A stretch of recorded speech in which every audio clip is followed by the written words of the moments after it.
must be destroyed on sight.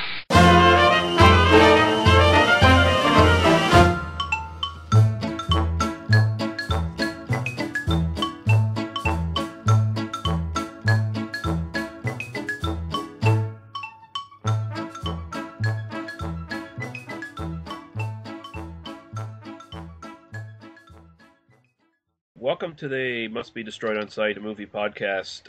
I'm Lee Russell, and I'm joined again by my co-host Daniel Harper. How's it going, Daniel? Pretty well, pretty well. It's been a tiring week, but we're gonna make it through. Yeah, we've got a nice little podcast set up for tonight. Hopefully, my sound quality sounds good to you, the listeners. I'm working on an internal fucking mic right now on the damn thing because my external mic broke. So if the sound quality is off, that is why. You sound like shit to me, so just so you know. Oh, but that's just your voice, yeah. So yeah.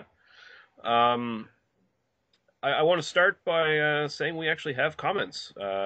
Last couple of videos, we have gotten comments. In fact, we got 2 comments just today before we started this podcast. So first off, thanks to everyone who actually sent in comments, and I'll just go through them here really quickly before we start this episode. I'm just excited to see you get comments, because my podcasts don't get comments, really, except from you, so, you know. So we had 2 on the episode for The Town That Dreaded Sundown. Wolf Darkclaw, I think that's how he pronounces his handle, said Marianne for the win. You know, not exactly a substantial comment, but I appreciate it all the same. I'm a ginger person myself, but, you know. I always wanted to do Gilligan, you know. Just bend Bob Denver over, you know, pound him in, you know, we'll just leave it there, you know. Show him your little buddy, yeah. My little buddy, yeah. Yeah. We had one from P.A. Brunos. He's made plenty of comments, although for the previous episodes, he's basically just giving us shit for the stuff we got wrong. But he said another one to check out where the killer wears a burlap sack is The Night Brings Charlie. It's another good flick. We'll have to look for that one. Yeah, no, definitely. He's a good guy, so definitely would be interested in seeing that flick if, you know, I happen across it. So that was Paul P.A. Bruno's fellow beer tuber. And we got 2 comments on just the latest episode I actually posted up today, which was our sort of top 5 horror recommendations. We have one from Drunketh Wizard who says, great podcast, fairly obscure titles there here. He says, sucks that Christopher Lee doesn't like talking about Dracula and how it all got soured for him. Yeah, it is. It kind of sucks, but he just, you know, he was under contract, so he had to do the films, and he got increasingly dissatisfied and disinterested with the whole thing, and sadly, it seems to be a really sore spot for him. But then again, I'm sure most people associate him with Dracula more than anything else, even like Sauron or Saruman in the Lord of the Rings films. So that might be a generational thing. He has been acting for 50, 60 years now, so you know. Yeah. Just kind of depends on who you ask, I guess. I'm sure that for people, he's just Count Dooku. Yeah, and another thing, when people ask him about his Dracula roles, they're always trying to get the dirt about his dissatisfaction with it. So, and he seems like the kind of person who's above crapping on people. So that probably gets annoying as well. You know, people keep continuously ask him, and you know they don't get the hint. So, right. Yeah. So we had another comment from my friend Brad, who goes under Brews Under Review on YouTube. He gave his little top 5 list for horror movies. I don't know if these are his favorite of all time or if they're just ones he recommends people look for. But he cited Night of the Living Dead from 1990, and that's the Tom Savini remake. And I'd agree with him. I actually really like that film. It doesn't trample on the original at all, as far as I'm concerned. You ever seen that, Daniel? I know it exists, but I haven't gotten my way around to it yet. Kind of one of those. It's on the to-do list. Yeah. I have so many on that list. I think every film geek has a list, a master list of 10,000 movies that one day I'm going to get around to that. Yeah. But no, I haven't get around to that one yet. But I've heard really nice things about it. Yeah, it is actually really good. His next one is Tales from the Crypt Demon Knight from 1995. I have seen that. That has Billy Zane in it and William. I think I have seen that many years ago, probably when it was new. Yeah, yeah. I seem to recall liking that one too. I haven't watched that one in quite a few years, but it had Billy Zane in it as the bad guy, the demon. It had, I think, William Sanderson, I believe his name is, who's a well-known character actor. Yeah, From Shawshank Redemption and Deadwood. yeah, and he was also in Star Trek Deep Space Nine. Some Nice. episodes of that, like the last couple seasons. His next one is Texas Chainsaw Massacre, the original. Well, that's pretty much a given right there. Yeah, can't go wrong with that. Yeah. He says A Nightmare on Elm Street 3, Dream Warriors from 1987. I would actually agree with that one. That's actually the only Nightmare on Elm Street I really like all that much. I'm not a big fan of that film series, to tell you the truth. So I don't know. That one, that series definitely ups the cheese factor as opposed to the the horror factor. So yeah, I could go for that. Yeah. I really liked that one, and I really liked the new Nightmare one, which was sort of like a meta horror film where it like brought Freddy into real life or whatever. So I kind of like that one too, but the rest of the series I'm not too big on. He mentions Brain Dead / Dead Alive from 1992. That's an early Peter Jackson film.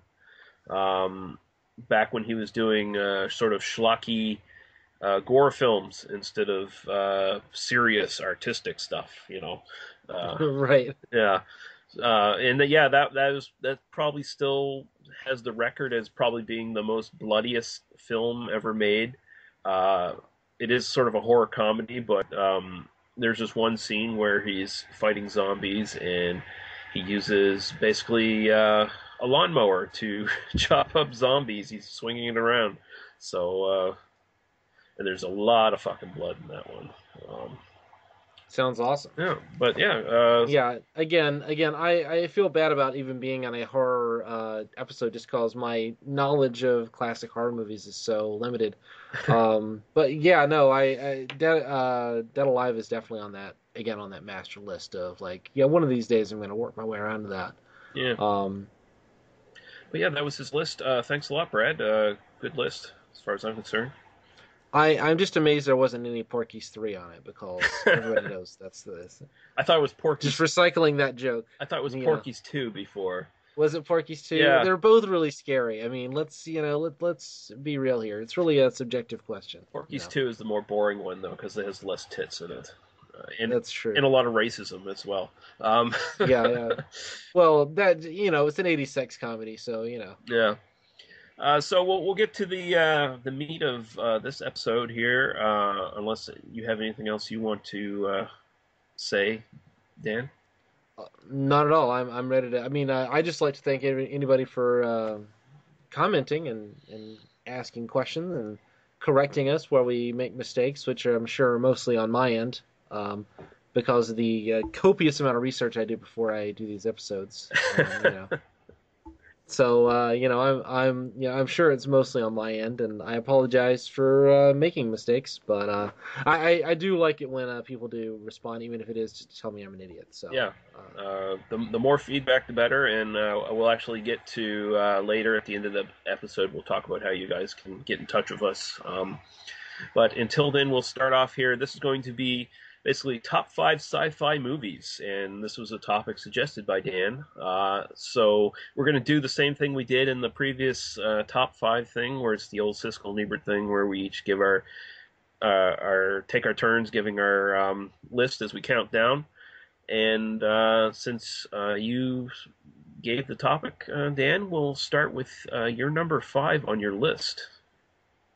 Sounds good. I actually organized mine this time by decade. Ah. I did, so instead of doing them, I have a movie from the 60s, one from the 70s, one from the 80s, one from the 90s, and then one from the 2000s and forward. Sweet. So that way I kind of spread it out a little bit more. And also I tried not to pick, I mean, some of these are kind of the obvious choices, but I tried to shy away from that where I could and tried to find other things. So, for instance, you're not going to see Close Encounters of the Third Kind or Blade Runner. I tried not to kind of pick the things that other people would just kind of obviously pick. Okay. But there are at least 2 that are pretty obvious. So, in the first one from the 60s, from 1968, I also didn't use a filmmaker twice. That was a choice that I made, so I wouldn't. And this will make more sense once you hear my choice for the 60s, Okay. which is 2001: A Space Odyssey. Okay. Which is not only, I think, one of the great science fiction films of all time, I think it's one of the greatest films ever made. I think it's Kubrick's, if you had to pick singular masterpiece, it is 2001. And the novel by Arthur C. Clarke is a classic in and of itself as well. So I definitely recommend. The movie is sometimes, for a lot of viewers, gets really abstract. Yeah. And it gets very kind of, boring is kind of maybe the wrong word. It kind of simplifies a bit, but it is a little bit hard to take. Lots of long takes, lots of extended sequences with music, and then the kind of batshit crazy sequence at the end. It does help to read the book first, just because the novel is much more. I read it. That was actually a book that I read when I was like 11 years old, and I grew up with that era of science fiction. So I approach these things from a very kind of hard science fiction edge. For me, 2001, the book and the movie are just some of the great achievements of the genre, and I can't make the list without including them. So, 2001: A Space Odyssey, great film, great book. Check them both out. Yeah, I agree. And I would recommend reading the book before you watch the movie. The biggest problem I think most people have with the movie is, like you said, it does stretch out scenes quite a bit. It can be a bit slow in the way it builds up to the plot. And also, if you read the book, you get a better idea of what actually is going on in the plot, because it's not always not always spelled out in the actual movie. Like, you really got to pay attention. And for people with short attention spans, they're trying to watch this movie, they're zoning out most of the time, so they're missing shit. Right. No, this is not a film for people with short attention spans. But I think it is a great film. I've never gotten to see it on the big screen. This is one that I'd really love to see. I believe it's actually 70 millimeter. I think that's the original film format. Could be right. Yeah. 78. It kind of fits that era pretty well. But great film. Highly recommended. Probably read the book first. I certainly did, and prepare yourself for a meditative experience as opposed to a plot-driven experience. Yeah. But I think it's a great film, and again, it's on my list of the top 5 great movies ever made. So Right check on. it out. My one is probably the only really super obscure one that will pop up on my list. This is directed by Jeff Murphy, and it's from 1985. It's called The Quiet Earth. It basically involves a I can't remember exactly what his job description is. I think he's some sort of astrophysicist or something along those lines. But one day he wakes up and he discovers everyone else in the planet is seemingly gone. He walks outside. There's no one around. Planes have fallen into the air with no one in them. Just plane wrecks laying across the countryside, and basically he's left to his own devices, where he's the last man on Earth, or so he seems to think for a while. And I don't want to give too much away on the plot, but he ends up eventually meeting 2 other people, and sort of a love triangle thing starts to develop. But there are some very interesting ideas put forward in this of why and how they got to a world that's suddenly empty of people except for them. Really, really interesting sci-fi movie. It was one I just picked up on a whim one day out of a budget bin, and it was very, very much worth checking out. Really good science fiction film, I thought. So, I don't know that one at all. I'll definitely have to check that out. So yeah, that's all I got to say about that one. So cool. Number 4, another literary adaptation. This is my pick from the 70s, and looking through, kind of thinking about this and thinking about the 70s, I realized there are a lot of classic science fiction films I actually have not seen from the 70s, and that's such a rich era for science fiction films. And I started going through the list, and I was like, man, these are all these classics, all these movies that I know are classics I just have never seen. The Man Who Fell to Earth, for instance, is considered a bona fide classic, and I haven't seen it. Silent Running, which was Donald Trumbull directed that, and he did the special effects for 2001. Another film, again, on the list, been wanting to see it, just never sat down and watched it. But so looking through, and again, trying not to pick a kind of obvious choice, I actually picked Slaughterhouse 5, directed by George Roy Hill, based on the classic novel by Kurt Vonnegut. I don't think it quite reaches the level of the novel. I'd agree. But I think it's a great film, and I think it adapts the novel very well. And the problem with the novel is that it's basically unfilmable, and so attempting to film it is almost a fool's errand. But I think it does what it does very effectively, and again, just as for the experience, absolutely worth seeing, and one that I think is underseen.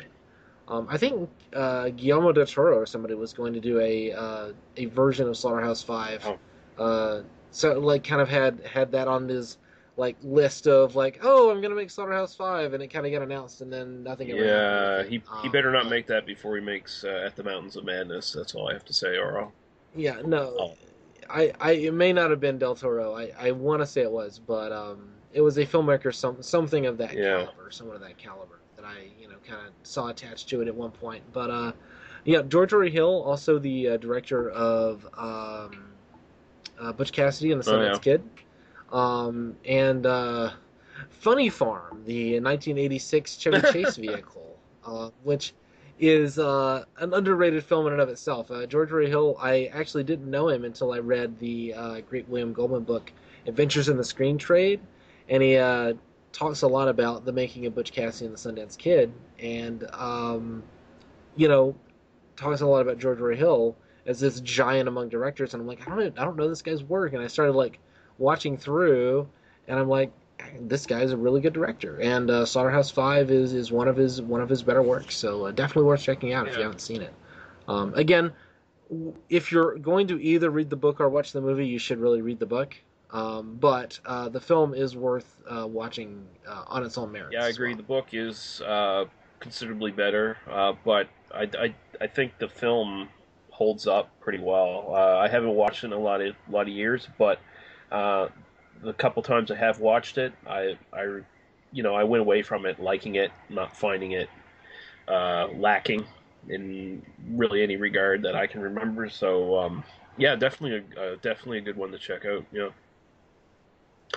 All right, we'll go to my next one, and this is a repeat from your list. 2001: A Space Odyssey, Stanley Kubrick. I'm sorry, I haven't heard of it. No. What else can you say about it? I mean, just the fact that he tried to put attention to detail to try to make space flight actually look like space flight was impressive. I like the villain in Hal. I think it's one of the great sort of psychopathic villains in film history, as far as I'm concerned. I mean, I could probably spend a whole podcast. We could spend a whole podcast going into detail about Hal and all that shit. But I'll just say, yeah, I mean, it's a undisputed classic as far as I'm concerned. I'm not a person who necessarily finds slow films boring, so I have no problem watching through it whenever I decide to actually watch it. So, yeah, and I mean, just on a technical basis, it really is a master work in making film, and everyone should watch it at least once. So, As long as we're on the topic, I will also recommend the sequel movie, 2010, um, which again was a book first and then became a movie. This film was directed by, I think, Peter Weir. yeah, I From think so. 84 or so is kind of when that movie was made. Much faster movie, much more of a kind of political, but with a lot of the same kind of philosophical edge, and answers some of the questions that 2001 leaves open, but Yeah, not in a obnoxious way. Um, again, the book is also good. This is one where I think the movie and the book are probably about equal in my eyes. 2010 is not is not the towering masterpiece that 2001 is in either case. But definitely check out the sequel if you're interested in kind of seeing how the filmmaker, how the writer Arthur C. Clarke answered the questions from 2001. Again, read the book or see the movie. And you can stop after 2010 because the books 2061 and the 3001 were awful. are they? But yeah, um, he was getting up there in age at that point. Especially 3001 was just he brings back Dave Bowman. Like no, Frank Poole. He brings back Frank Poole. Like a starship finds him floating among the in orbit around Saturn or something, and brings him back, and they unfreeze him, and then they bring him back to life, and then it's the story of Frank Poole like discovering life in the year 3001. It's a deeply strange. Yeah, That sucks. that was very late in Nazi Clark's career. So Yeah, where was he living in his last years? India or someplace, wasn't he? he actually moved to Sri Lanka in the Sri 60s. Lanka, yeah. Back when it was called Ceylon, partly because Arthur Clarke was a gay man, and I didn't know that until after he died. I was Mm. reading, I've been reading Arthur Clarke literally since I was 11 years old, and when he died a few years ago, I went, oh, and I was reading obituaries, and it's like, oh yeah, he was survived by his lover, so and so, and it's like, what, what, Arthur Clarke was gay, and I mean, it's like, wow. I never knew it. It was, anyway, not that matters to the quality of the work, but No. definitely one of those things. Um, anyway, sorry, this isn't a podcast about S.C. Clarke. I could talk about him all day because I do, I come at this from the, I was a big fan of the old science fiction from the 40s and 50s and 60s, and so I come at this topic in a way that's different than the way many people approach it. So when I said I want to talk about science fiction films, it's like it's deep to my heart, these kind of old classic ideas. So, Cool. All right, cool. Are we on my number 3 now? Yes, we are. Okay. My number 3 from the 80s, a very different film. This one is Terry Gilliam's Brazil. And this is one I had the chance to see on the big screen at the Alamo not that long ago, and it is phenomenal. Definitely check it out on the big screen if you can, although the Criterion disc is phenomenal as well. Yeah. There are a bunch of different cuts. I think there are 3 or 4 different cuts of this. You want to see the original director's cut if at all possible, and this is also a disc where if you do check out the Criterion disc, the commentary track by Terry Gilliam was really, really phenomenal. That's definitely one I remember watching many times because I rented it and like kept the disc way too long and had to pay a bunch of late fees on it back when that was something that happened to you, Yeah.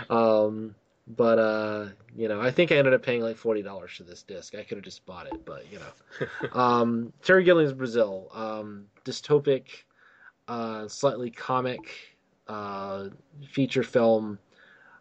Jonathan Pryce, great performance. Great performances all around, and kind of the Funhouse Mirror version of 1984. Yeah, I was about to say, yeah. Isn't Robert De Niro in that one? Robert De Niro is in this Yeah. as the HVAC repairman. Yeah. You know, or the plumbing. He fixes the pipes. It's all kind of, you know. And there's ductwork is just a constant visual motif. I mean, this is a visually stunning film, especially again if you do see it on the big screen. You can really make out all those details which you don't necessarily get on, you know, even a big screen at home. You know, so Yeah. again, brilliant film. Definitely check it out. Anybody who hasn't seen it should absolutely see it.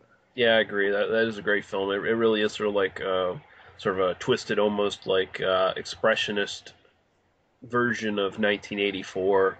Very very cerebral kind of film, like both literally and figuratively, I guess.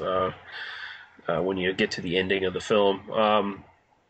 So we'll move on to my number 3. And this is from 2009 by Duncan Jones. It's Moon, starring Sam Rockwell. Oh yeah.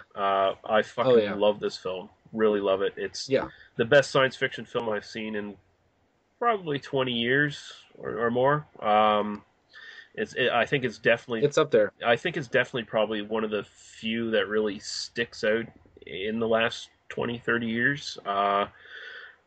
I hesitate to really talk about the plot all that much because just go see it. If you know nothing about Moon, just rent it. Don't read anything about it. Just pick it up and put it in the player and watch it. And unfortunately, you know, you can't do that. Like, you know, when I saw it, obviously you kind of know the, you know, the little twist a third of the way in, you know, and that sort of thing. I'm trying to tread lightly on spoilers, but if you don't know Moon, this is another one I did get to see on the big screen when it originally ran. It's definitely one of those like 70s throwbacks in a lot of ways. Duncan Jones is David Bowie's son, which is kind of one of those. Just one of those. All right, David Bowie's son made a film, and it's not the film that you would think David Bowie's son. Like if I told you it's David Bowie's son, you'd think it'd be some crazy, you know, drug-fueled thing. It's not at all. It definitely feels like a throwback to those 70s, you know, more contemplative films. Like you mentioned, Silent Running, like it gets comparisons to that to some degree. Yeah. But yeah, Sam Rockwell in the starring role. Major twist in the film. I was lucky enough that I actually never got a spoiler before I watched the film, so it was just that much more shocking when the twist actually happened. Right. And I'll leave it at that. But if you're looking for intelligent sci-fi that has, it isn't slow. I mean, you know, if you're going into it thinking, oh, it's going to be slow, no, it's actually engaging. Sam Rockwell does an amazing job, and the twist is definitely worth it. It's one of the best sci-fi films. But it's not a film we're kind of dancing around it. It's not. I kind of dislike it when films build themselves on a twist and then, you know, like kind of that's all the film is. Even if you know what it is going in, the experience isn't really ruined for you. It's definitely still a brilliant film, definitely worth seeing. And even if you think you know the twist, you might not actually know because the setup kind of has a twist and then there's another one kind of at the end. Yeah. So, again, definitely worth your time. Okay. Mine from the 90s. You know, this is one you and I have discussed before. I don't think we've done it on air. This one is from 1995. It is Strange Days, directed by Catherine Bigelow, starring Ray Fiennes, Angela Bassett, Juliette Lewis, and a bunch of other people. This is a film made in 95, set on New Year's Eve, 1999, or the last couple of days for New Year's Eve. And it's about having technology that will record experiences. So basically you can wire up your brain and then you can record like a VCR DVD recorder for your brain. And then people sell those experiences. One of the things that I think is unique to science fiction, what I really look for in a great science fiction film is the what if factor. It sets up a situation and then follows through on it, and it builds a compelling world. And this is a film that definitely does that. It also delivers what I think is a fairly effective mystery. I've seen some people complain that the mystery is a little bit telegraphed. I saw it for the first time when I was 15, so I can't, Mm. when I was 15, I maybe didn't see it coming in the way that I maybe would today. But I thought it was a really great, compelling mystery as well as a great science fiction film. It's got at least three truly phenomenal performances from Ray Fiennes, who is not playing a character that you really see him play. He's kind of this Yeah. scumbag drug dealer, essentially. Angela Bassett as the kind of heart and soul of the film, as his best friend to very action heavy role, and then Juliette Lewis is this kind of damaged woman who is in this relationship with this crazy record producer guy. Yeah. It's been a while since I've seen it, but I've seen it many times. And if nothing else, watch it for the first 30 minutes. The first like 10 or 15 minutes. I think the first 7 minutes is one continuous take, or it's cut to look like one continuous take. It's not actually one continuous Yeah. take. But, Yeah. Excellent. sorry, you've seen this film, Yeah, right? excellent movie. Tom Sizemore in it as well. Back when his Yes. career was basically at its peak before his personal life spiraled out of control. You mean before he like the drugs took over? Yeah, and uh, really excellent film. It does incorporate sort of like a film noir murder mystery kind of thing into it. I like it because it doesn't necessarily present a dystopian society, but it presents like a near dystopian society, like one that's kind of on the brink of flipping over into something really, really bad. And Yep. yeah, and it's fresh and it's actually quite original compared to a lot of stuff out there, and it's definitely one I need to revisit at some point. But I really do like that film. You know.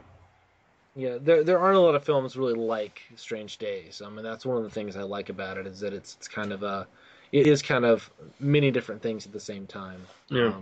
And some great performances. I actually fell in love with Ray Fiennes through this film. Not, most people it was Schindler's List, but for me it was Strange Days. Yeah, it was definitely sort of an atypical performance for him. Like definitely not what you expect him to see him doing. Definitely. So. Yeah. Um, All right, you're number two. yeah. I am going with the 1978 remake of Invasion of the Body Snatchers by Philip Kaufman, starring Donald Sutherland. Leonard Nimoy's in it. Just fantastic. It's a total update where the original was more based on sort of 50s communist paranoia. This one's based in basically something undermining American society, Leave It to Beaver, people, everyone's in a community, everyone knows each other. Then you wake up one day and you don't know anybody in your community. This one actually updated it to urban paranoia, how people have continued to sort of box themselves off and separate themselves from everybody else in the sort of urban environment. Really plays on those fears really, really well. I don't want to give too much away by this film just in case someone hasn't watched it. I mean, they should have by now, but if they haven't, it's a genuinely scary film. It's one of the few films that actually does really unnerve me and creep me out. The idea of people taking away your loved ones' personalities and replacing them with just basically emotionless clone. The idea that you might become one of those and not even know it. Just incredibly, incredibly scary. Has one of the best endings ever in a horror film / sci-fi film that I've ever seen. It still works no matter how many times I watch it. It showcases a lot of social issues and things of that nature going on in that time period. Things like therapy and people disconnecting from other people in society. Features Donald Sutherland basically at his peak as far as acting goes, where he was just in a string of great films in the 1970s. He was basically the guy in the 70s, as far as I'm concerned, anyway. And it's a terrifying film as far as I'm concerned. Just one of the true films that really scares me. So definitely one I'd list. So Oh yeah, no, both that one and I actually really like the original from I think '56 as well. yeah, Um, both really really great films, and worth your time. I mean, very different films in a lot of ways, hmm even though they're kind of both the same basic idea. It's also kind of funny that Donald Sutherland went on to do the Puppet Masters, the yeah, horrible abomination of the Heinlein story in the '90s. yeah. Kind of interesting that he shows up again, as the old man. And when Kevin McCarthy from the original Invasion of the Body Snatchers shows up in a cameo Right. in the remake, there, almost connecting it as if it's almost a direct sequel in some respects, but actually isn't. But Right. yeah, Yeah, no. Yeah, great film. Definitely. It was on my list. I almost picked it, and then I went, let's do something a little more, yeah, something else. All right, you ready for my number one, or my most yeah, recent anyway? yeah. You said Moon was the best science fiction film you'd seen in the last 20, 30 years. hmm I have another choice, and this one is actually from last year. This is the Spike Jonze film Her, Okay, which is. Have you seen this film? haven't seen it yet. No. Um, One of the great unheralded as a science fiction films. Okay. This is a movie that is. I kind of don't want to say anything more about it in terms of its science fiction premise, hmm because you're kind of told it's just going to be this kind of hipster love story at first. I think the thing about Her is the kind of ads made it look like a hipster love story. Oh yeah. And there's the cheesy way of doing this, which is like there's this guy in love with his computer, and like look at all the stupid jokes we can make. And then there's the kind of hipster love story version of it that you could tell, which would be slightly better. It would be kind of like, oh, and look at how quirky it is that he falls in love with his computer.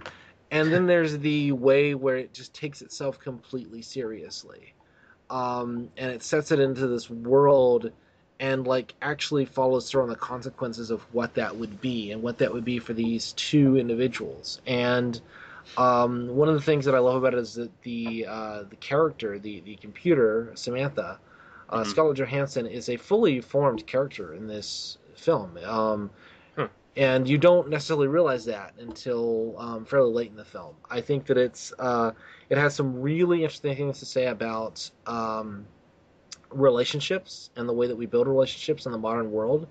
I met my wife online, and hmm we were long distance. I mean, we're only like 2 hours apart, but we were long distance for a little while, and we spoke on the phone quite often. And so, like our early relationship, building our love for one another was built in much the same way that Samantha and Joaquin Phoenix, kind of fall in love, Yeah. where they're just talking on the phone to each other. It's just that they just physically can't meet, you know. Yeah. So I will admit that it does have a certain kind of personal impact on me as well. This is one of those films. I think that it was easily dismissed as a gimmick, but I think it's one of the greatest films of any kind I've seen in a long time, and I Cool. think really underrated as a science fiction film, particularly when you get to the end. And people that one day I want you to see it, and I want us to actually discuss this film in detail because I have a lot of thoughts Oh, definitely. about the ending of, particularly about the ending and about the meaning of what the ending says about the world of the film. Cool. Yeah, we'll definitely do that. So we'll go to my number one. My number one is essentially a very obvious choice, I guess, especially for me, given my tastes. I'm going with 1982's Blade Runner from Ridley Scott. I think a lot of it has to do with just the sort of film noir trappings really suck me in every time. Mm-hmm. Uh, but I really do like the premises put forward in it, like what makes us human. Is Deckard really a human or a replicant? I like that it keeps it fairly open to interpretation, even though there's like 5 versions of the damn film. Uh, And I have that set, actually, the recent Blade Runner set from a few years ago that has all the versions of the film. But yeah, I think it's a great film. The Rutger Hauer performance is, in my mind, probably one of the top five performances from any actor in the 1980s. It's absolutely fantastic. It's a sad movie. It's an interesting movie. It's a thoughtful movie, and it's a exciting movie too. A fun movie. It basically has everything. It's a shame that it wasn't as well received when it first came out, but it was cut to hell. It was mistreated, often like a lot of great films often are. But yeah, again, not a lot to say about without going into like a full-blown review and exploring the themes and stuff. But for me, Blade Runner is still the one I keep going back to. So. Yeah, no, phenomenal film. Definitely. I mean, all the praise that it gets is justly deserved. It doesn't. It's really one that I kind of admire more than I love, so it doesn't tend to make my list for these sorts of things. I would ask, have you read the book? I have read it. Yeah. Yeah, it is quite a bit different. Very, very different book. It's one of those that I wish somebody would do Androids Dream of Electric Sheep as a, like make that version as well. I think, of course that's so like 60s. So very, very different. Absolutely worth reading the book. It's funny I keep coming back to that. Three of the things that we've talked about have been like, yeah, and you should also read the book. It's really good. Blade Runner, a great film. Harrison Ford kind of at his peak at that point, or kind of at that slightly past the I am ascendant, and able to take on the slightly more mature. I think Deckard is a more kind of mature and nuanced character than maybe like Raiders of the Lost Ark, Indiana Jones, or Han Solo and Empire would be. A little bit dirtier, a little bit grittier, a little bit grimier, and an element of the film that I think gets a little bit lost when people talk about it sometimes. Yeah, I find Harrison Ford's a guy who sometimes he is such a big star that people kind of overlook his actual abilities, and especially because he was in so many like really big franchises and populist kind of films. People kind of forget that he actually is a really good actor. Or at least was. Yeah. I haven't really seen him in anything recently. I think the last thing I saw him in was like some of his like Patriot games and shit like that. Like I think that was. Yeah, no, this is before he started acting solely with his index finger, Did you have any sort of runners up that were in your back of your mind? I mean, Blade Runner would definitely have been on that list. I mean, I can list a bunch. Fifth Element, I think, is kind of underrated in a lot of ways. Yeah, I agree. Kind of seen as more of a fun movie, but I think there's a lot going on there as well. Moon would make that list. Oh, geez, you asked me, when I don't actually have my list of great films in front of me.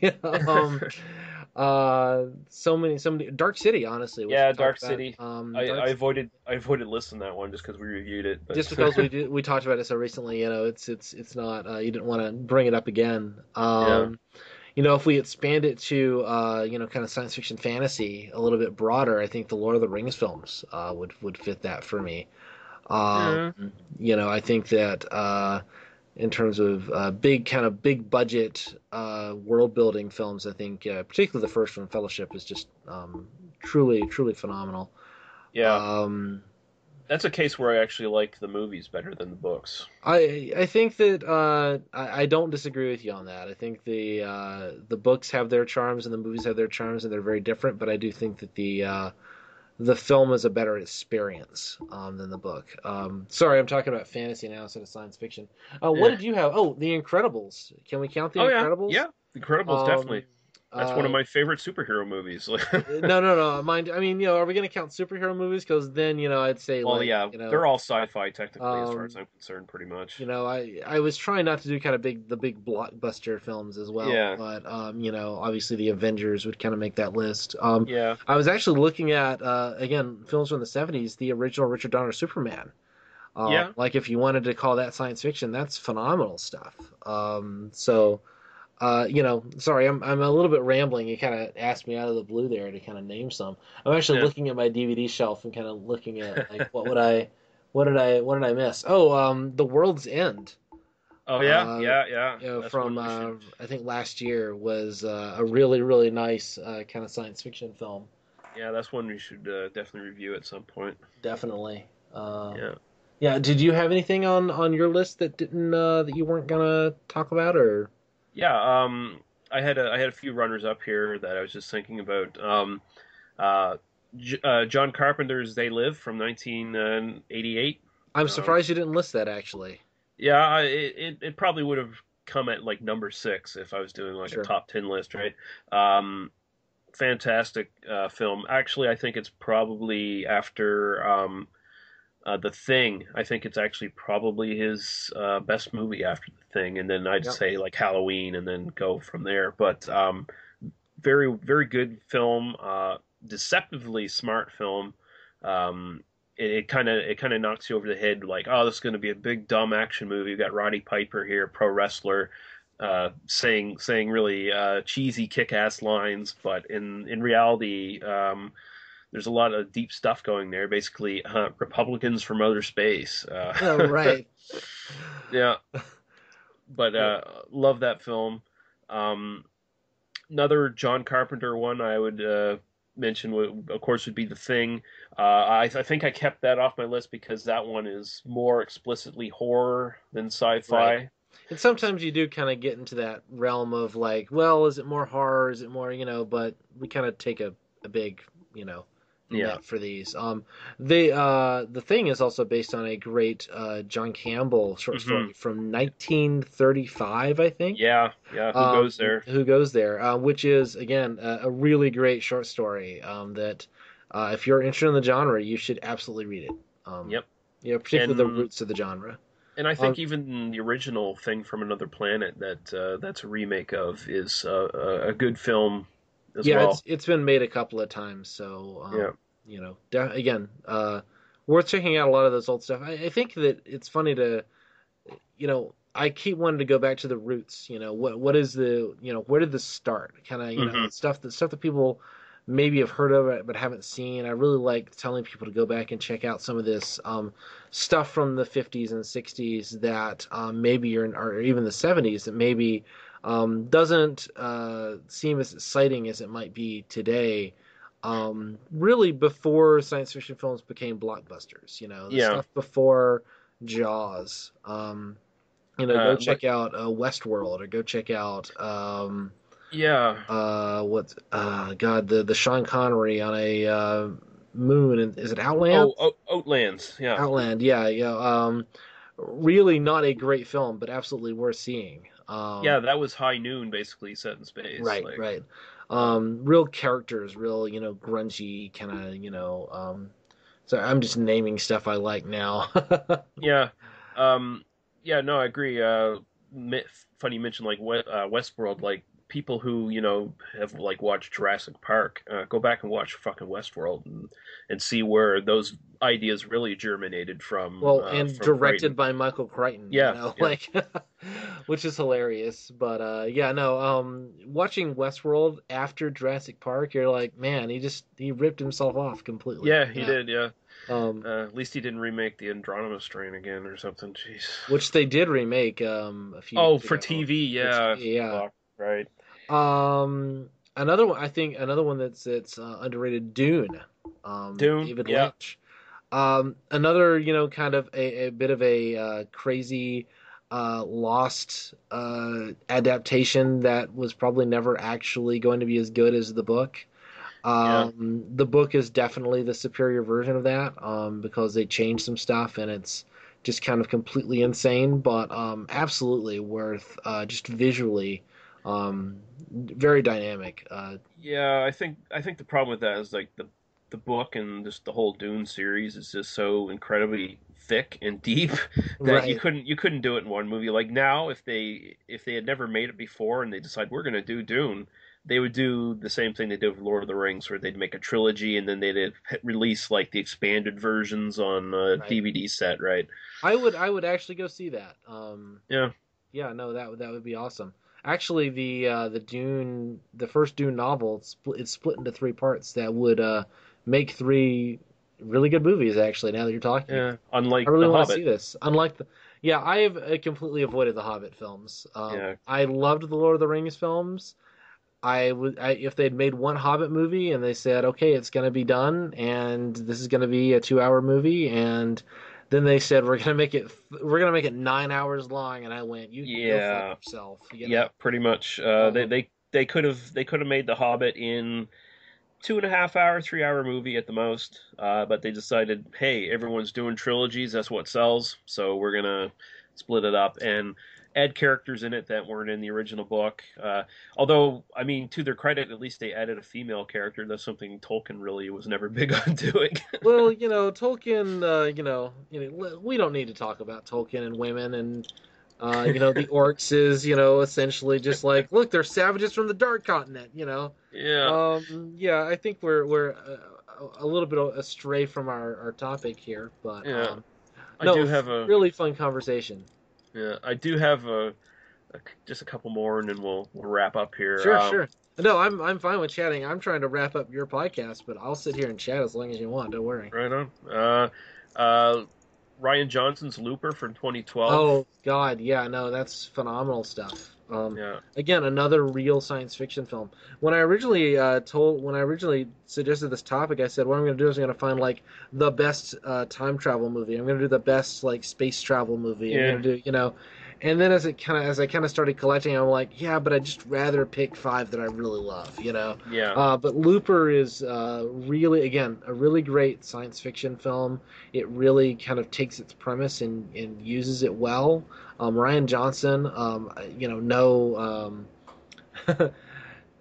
so it is no skin off my nose to say he is a filmmaker to watch. I've actually been watching him since Brick, so definitely yeah. interested in anything he makes at this point after Looper.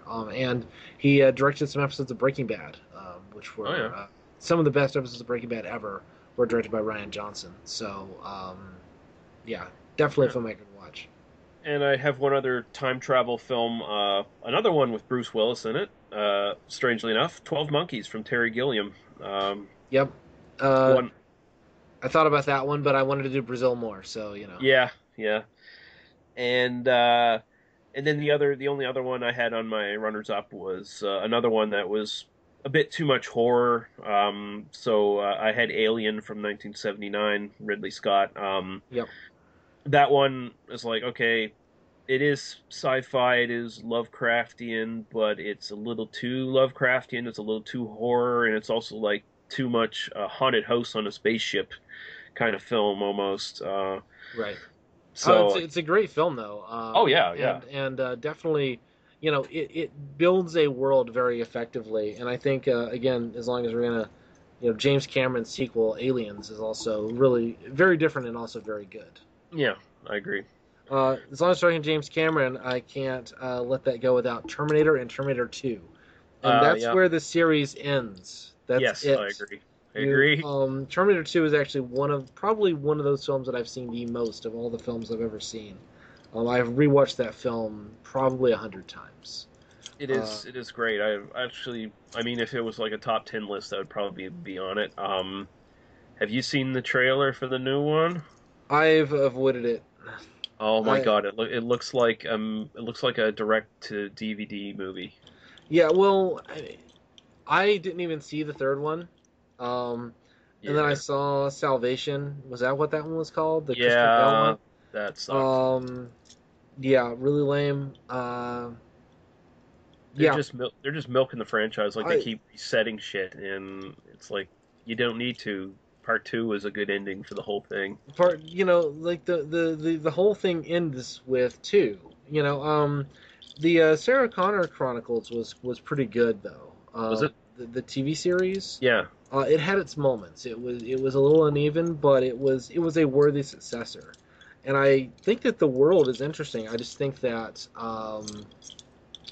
the way they've gone about it, they have gone about it with the idea of building a franchise or building an action film or whatever, as opposed to like really trying to explore ideas. Yeah. And they've looked at it as a cash cow instead of as a, like, we're actually trying to tell stories.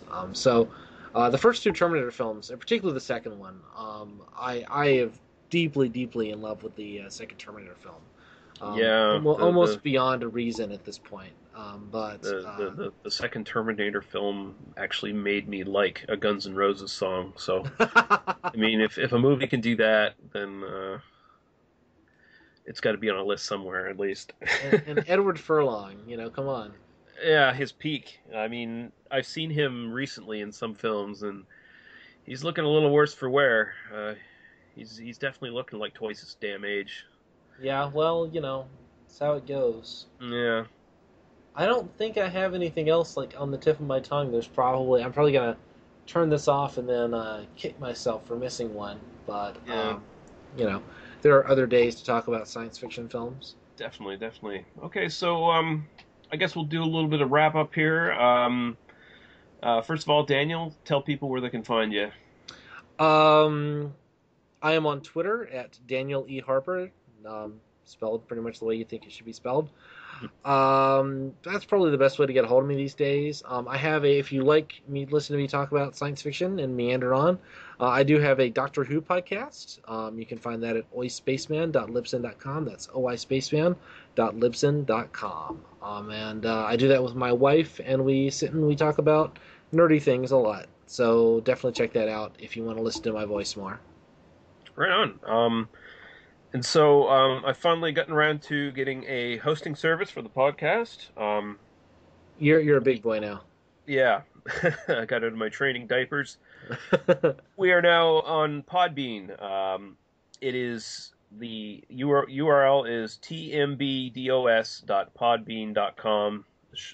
The short version of They Must Be Destroyed on Sight. So if you go there, you'll find some of the episodes might take a little while to get uploaded there. I still try to put them on YouTube first and extract the audio that way. It's just my convoluted ass backwards way of doing things because I'm an idiot when it comes to using Audacity for anything other than syncing audio tracks. But yeah, so you can go there. You can find the email link. You can find all of Daniel and my links, and you can find all the podcasts there. And you can listen to them directly. You can download them. You don't have to watch them on bloody YouTube or find a YouTube downloader to get them. So more convenient for you guys. And hopefully we'll be getting more comments now that we're a bit more established. Going to try to make the podcast. Try to keep it weekly. I'm going to try to shoot for releasing an episode every weekend at some point, either between Friday and Sunday. Hopefully I can work that out. But other than that, yeah. So Daniel, from what film on your list would you like to hear a piece of the soundtrack from to play us out? I would just pick the Brazil, the actual do that one. Okay. That's probably the thing that, like, looking at this list, that's what plays in my head. Although you could also choose, if you want something a little bit more obscure, the Strange Days, Juliette Lewis singing "I Can Hardly Wait." That would be another great choice. All right. Well, we'll see what happens. All right. Her also has a really phenomenal soundtrack, but I won't make you listen to any of that because that's very dopey love song kind of music. But there's a phenomenal soundtrack for that as well. But you really need to see the movie before that's going to make any sense to you. So. All right. So thanks for listening, guys. Thanks, Daniel, and we'll catch you guys later next episode. Thanks a lot for having me. Yeah. Bye-bye.